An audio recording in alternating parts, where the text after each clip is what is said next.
Bonjour et bienvenue dans Destination Bonheur. Vous vous en êtes probablement rendu compte, les prix de l'énergie ont énormément augmenté et l'inflation commence à toucher d'autres domaines.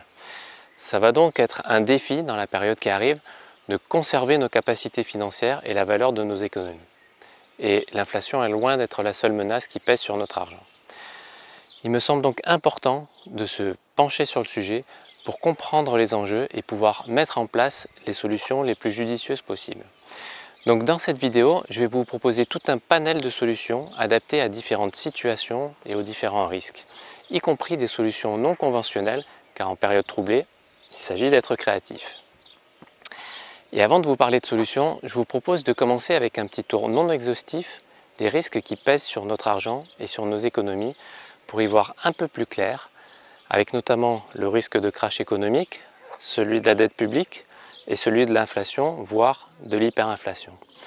Je pense qu'il est vraiment intéressant de prendre du recul pour voir comment ça s'est passé dans des crises similaires en Europe dans un passé récent.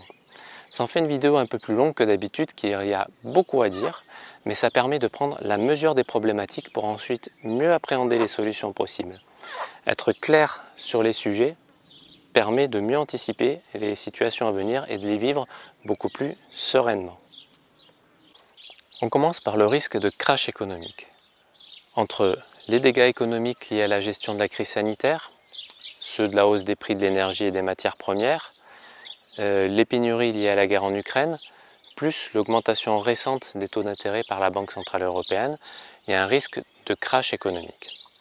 Dans ce contexte, le risque de faillite bancaire est important. Il faut savoir que quand nous déposons notre argent en banque, la banque se sert de cet argent pour le prêter et c'est ainsi qu'elle gagne des sous. Ce que l'on sait moins, c'est que quand nous déposons 1 euro en banque, elle en prête entre 50 et 100 euros. Le raisonnement est que comme tout le monde a son argent à la banque, il y a globalement peu de demandes de retrait et la banque a suffisamment de liquidités pour faire face. Mais ça, c'est en temps normal. En période de crise économique, c'est un gros risque parce que ça signifie que si ne serait-ce que 1% des gens ou des entreprises sont dans l'incapacité de rembourser leurs prêts, la banque peut faire faillite. Les banques sont donc très fragiles en ce moment économiquement difficile. Bien sûr, il y a un fonds public destiné à couvrir les faillites bancaires, mais les provisions sur ce compte sont largement insuffisantes et sont très loin de pouvoir couvrir la faillite, ne serait-ce que d'une seule grande banque française. Donc si la banque fait faillite, bonne chance pour récupérer l'argent. Il est d'ailleurs très intéressant de regarder comment ça s'est passé à Chypre, c'est-à-dire en Europe, dans un cas similaire, il y a une dizaine d'années. Il y a eu une ruée vers les banques, mais les guichets et les distributeurs ont été fermés pendant plus d'un mois. Les comptes bancaires ont été écrêtés pour refinancer les banques, c'est-à-dire que les sommes au-delà d'un certain montant ont été supprimées des comptes pour sauver les banques qui se sont appropriées l'argent écrêté sur les comptes des gens. Par la suite, cet argent n'a bien sûr jamais été rendu aux gens, même lorsque les banques ont de nouveau fait des bénéfices. C'est le classique nationalisation des pertes et privatisation des bénéfices. Ça va toujours des gens vers l'industrie ou vers la finance, mais jamais en sens inverse. Donc, ce qui est intéressant dans cette histoire, c'est que la fermeture des guichets et l'écrêtage des comptes a été imposé non pas par le gouvernement chypriote, mais par le gouvernement européen. À l'époque, c'était une mesure expérimentale et qui a d'ailleurs très bien fonctionné puisque les gens ne se sont pas révoltés. Ils ont donc introduit des mesures directement dans les lois des pays européens. En France, ça porte le nom de loi Sapin.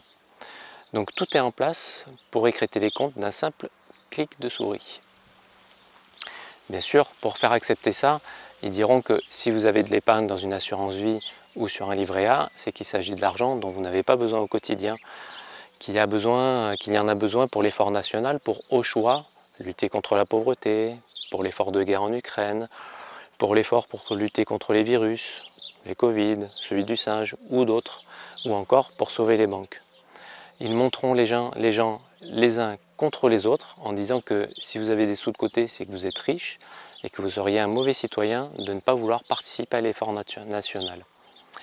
Ils ne prendront bien sûr pas en compte le fait d'avoir travaillé toute la vie pour mettre une cagnotte de côté. Ou alors le fait que cet argent est sur votre compte parce que vous venez de vendre votre maison et que vous en avez besoin pour en acheter une nouvelle. Bien entendu, les vraies grosses fortunes échapperont totalement à ce vol, car elles seront au courant à l'avance et sauront comment se protéger. L'endettement de l'État risque également d'amener à une austérité, à des taxes de plus en plus punitives et à des restrictions. Rappelons-nous le cas de la Grèce. Donc l'Europe a imposé énormément de restrictions au pays, a imposé des taxes très importantes pour les gens. Un de mes amis qui a été sur place à ce moment m'a dit qu'il pouvait retirer autant d'argent qu'il voulait aux distributeurs, alors que les Grecs, eux, étaient limités à 40 € par jour. Il y a également le risque de l'inflation. C'est d'ailleurs même pas un risque puisqu'elle existe déjà. Je pense que tout le monde a pu constater l'augmentation des prix de l'énergie et de beaucoup de matériel. Et ça se répercutera nécessairement sur le reste. Le contexte des pénuries risque également de faire s'envoler l'inflation. Sans compter l'impression monétaire énorme et complètement déconnectée de la production depuis des décennies.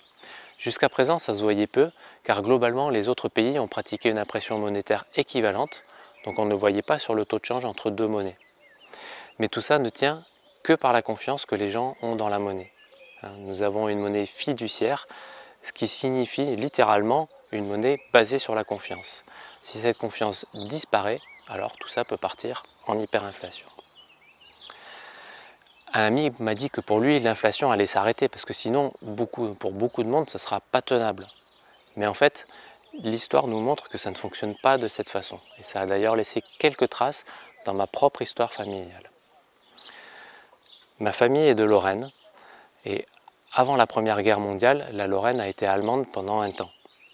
Mon arrière-grand-père avait donc ses économies en Deutschmark, économie qu'il a entièrement perdue à cause de l'hyperinflation du mark sous la République de Weimar au début des années 20.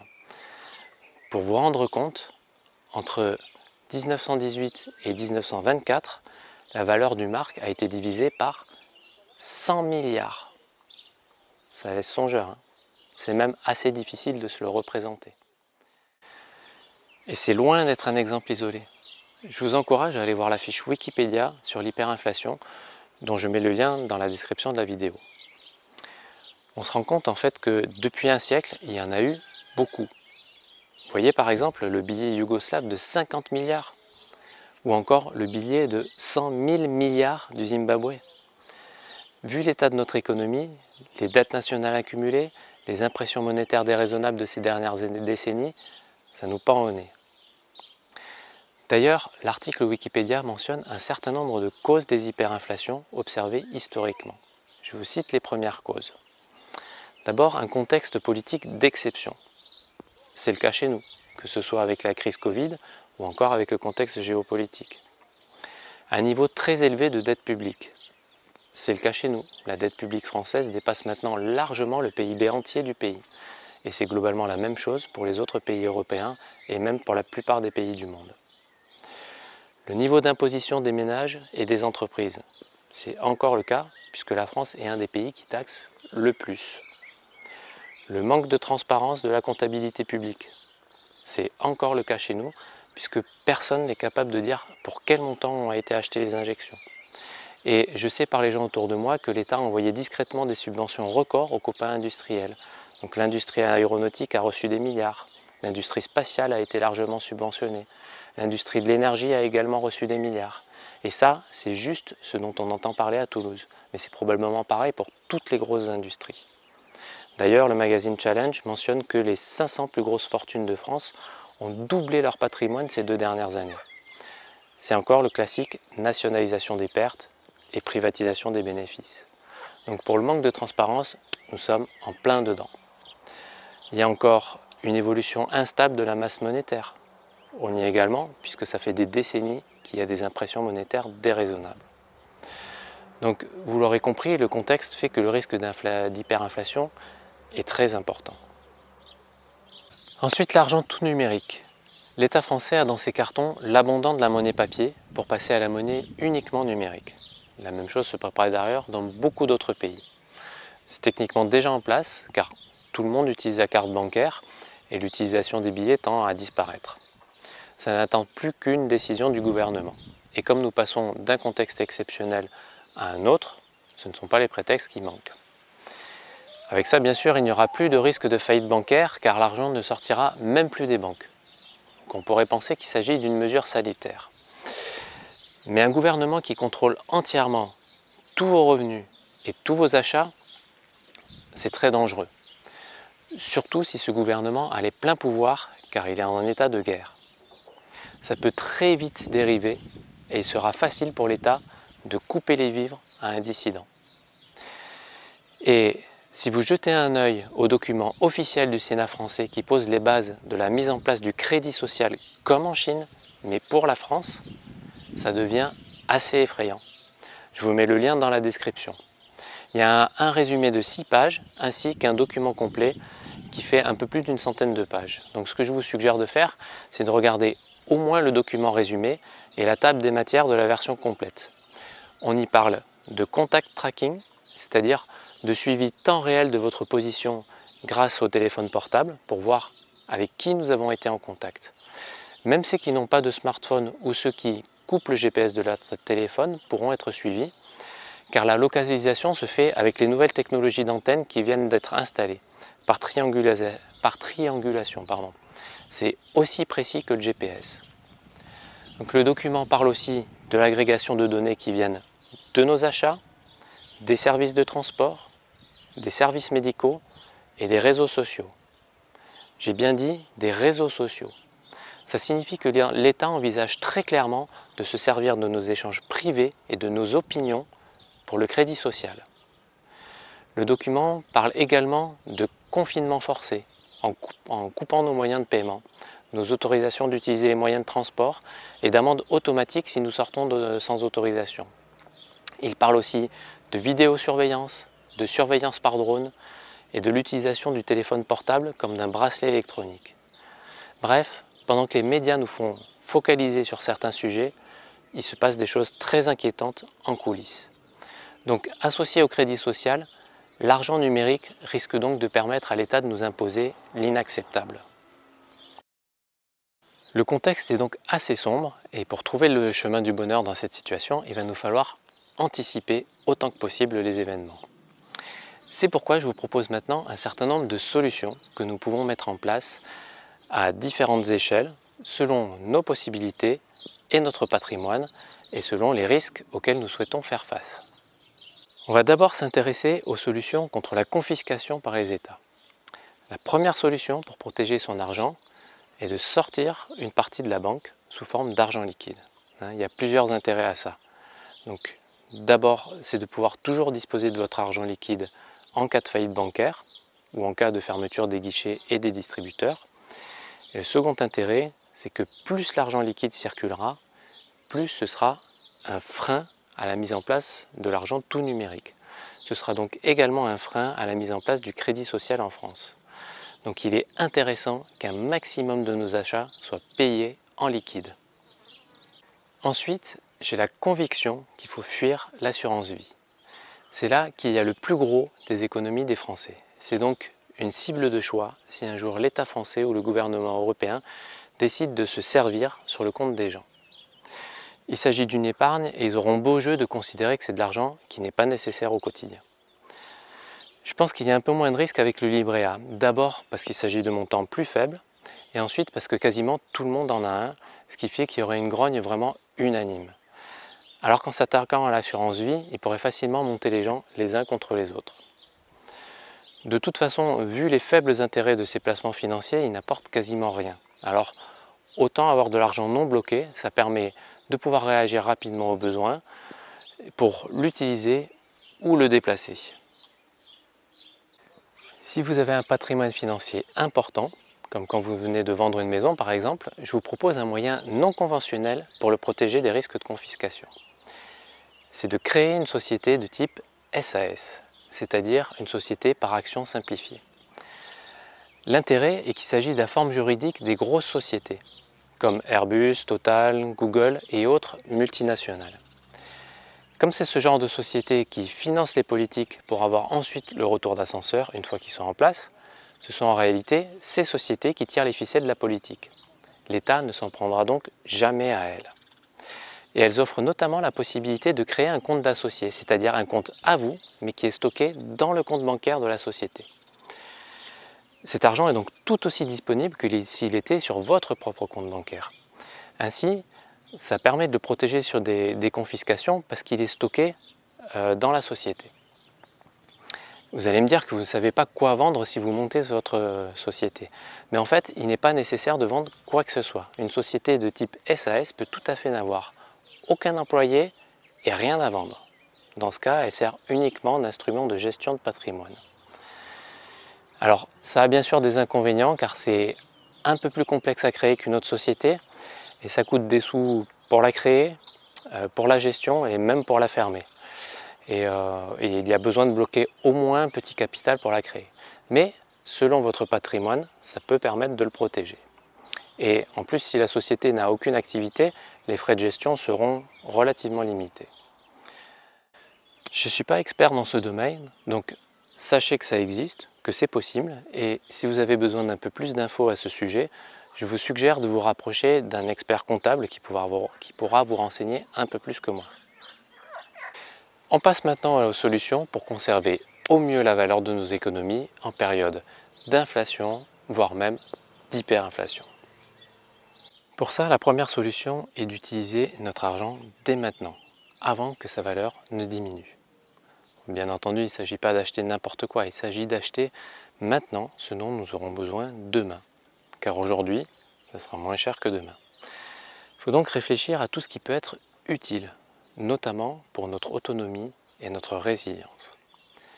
Il est déjà possible d'investir dans tout ce qui peut être productif, comme des arbres fruitiers, des semences potagères, des poules, des ruches, une installation photovoltaïque, autonome de préférence, un chauffe-eau solaire, une pompe à chaleur, un poêle à bois. Il y a ensuite tous les consommables dont nous aurons besoin dans quelques temps, comme un stock de bois ou le plein d'une cuve de gaz ou de fioul. On peut également acheter de bons outils, utiles et durables, comme des bocaux, de quoi faire des stocks, un déshydrateur pour conserver vos productions, etc., etc. Il est possible de se constituer un stock alimentaire avec des aliments qui se conservent très longtemps. Il est également possible d'investir dans ses connaissances en se formant sur des sujets qui nous seront utiles par la suite. Pour les abonnements, il vaut mieux payer d'avance pour l'année plutôt que d'être mensualisé. Pour ça, vous avez notamment les AMAP, Associations pour le maintien de l'agriculture paysanne. Un système dans lequel vous avez un contrat à l'année avec un agriculteur. L'agriculteur vous fournit alors un panier de légumes chaque semaine pendant toute l'année. C'est très intéressant car ce sont des circuits courts, vous savez d'où vient votre nourriture, c'est souvent en bio, ça favorise l'économie locale, vous avez en permanence des légumes frais et de saison, et en plus vous achetez dès maintenant vos légumes pour toute l'année. Donc vraiment, il n'y a que des avantages. Si vous avez des équipements à réviser ou à remplacer, c'est aussi le moment. Vous pouvez investir d'ailleurs dans des équipements de rechange qui pourront vous servir plus tard. Si vous êtes locataire et que vous avez le budget, il est possible d'acheter une maison ou un terrain. Mais attention tout de même aux prêts bancaires, car emprunter dans un contexte où on n'est pas sûr de pouvoir rembourser dans les années à venir, c'est quand même un peu risqué. Donc à chacun d'être créatif et de voir tout ce qui pourrait être utile à court terme et à moyen terme. Ensuite, pour pouvoir conserver la valeur de l'argent, il y a plusieurs solutions. Il y a d'abord la possibilité d'acheter des devises étrangères en espérant que ça se passera mieux pour ces devises. Mais ça reste un pari car la plupart des pays du monde ont globalement une économie dans le même état que celui des pays européens, c'est-à-dire assez fragile. Et en plus, dans la plupart des cas, ça reste une solution assez virtuelle puisque ça reste sur un compte bancaire. Mais il y a aussi la possibilité, beaucoup mieux, d'acheter des métaux précieux comme de l'or ou de l'argent métal par exemple. Dans toute l'histoire de l'humanité, et notamment pendant les périodes de crise, ils ont servi de réserve de valeur. Tout simplement parce qu'il y en a des quantités limitées et qu'il est techniquement impossible d'en extraire de grosses quantités, ce qui fait que la quantité globale reste assez stable. Il y a tout de même des pièges à éviter. Il faut absolument éviter ce que l'on appelle l'or papier, c'est-à-dire de l'achat d'or comme on achèterait une action sur un compte qui reste virtuel. C'est un gros piège car il y a en circulation 100 fois plus d'or papier que ce qui n'existe d'or physique. Donc si vous vous lancez là-dedans, n'achetez que de l'or physique. Si un jour tout le monde veut récupérer son or, ceux qui n'auront que de l'or papier risquent d'être bien surpris. Il faut aussi savoir que les banques et le système financier font de grosses magouilles pour décourager l'achat d'or. Ils font de gros mouvements financiers sur le marché de l'or papier dans un sens ou dans l'autre pour faire baisser artificiellement sa valeur, et ce depuis plusieurs décennies. C'est pour cette raison que beaucoup de gens ont perdu confiance dans l'or comme réserve de valeur. Mais en fait, on peut le voir comme une sorte d'assurance. En période économique normale, ça n'a aucun intérêt, on ne peut même pas l'utiliser pour faire un achat dans un magasin. Mais en cas de grosse crise monétaire, non seulement il reviendra à sa vraie valeur, mais en plus il sera accepté pour tous les achats. Pour conserver des valeurs plus petites, il y a également l'argent métal avec globalement les mêmes principes que pour l'or. Enfin, en cas d'hyperinflation, les monnaies alternatives sont aussi très intéressantes. En tout cas, celles d'entre elles dont la valeur est découplée de la monnaie officielle. Elles permettent donc de fonctionner sans perdre de valeur. Il y en a beaucoup, donc renseignez-vous pour connaître celles qui sont en circulation autour de chez vous. Ici, nous aimons beaucoup une monnaie alternative qui s'appelle le jeu, qui a énormément d'avantages. Elle est universelle, autogérée, facile à mettre en place, ne nécessite aucune infrastructure, même pas un ordinateur, et elle est inattaquable par l'État. Si ça vous intéresse, je l'ai décrit dans une vidéo, la monnaie pour l'autonomie. On entend parler aussi des crypto-monnaies comme le Bitcoin ou autres pour préserver son argent.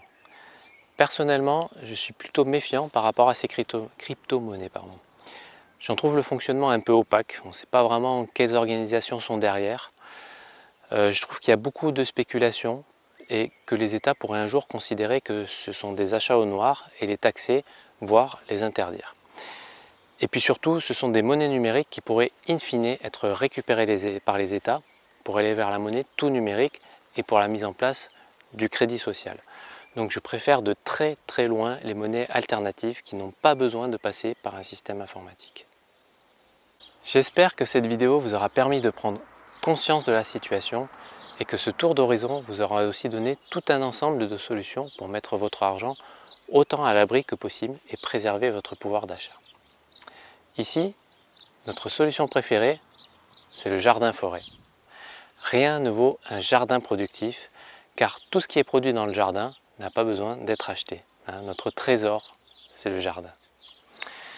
Si vous avez d'autres solutions intéressantes, je vous invite à les partager dans les commentaires de la vidéo. En tout cas, je vous souhaite le bonheur de passer sereinement cette période et je vous dis à très bientôt.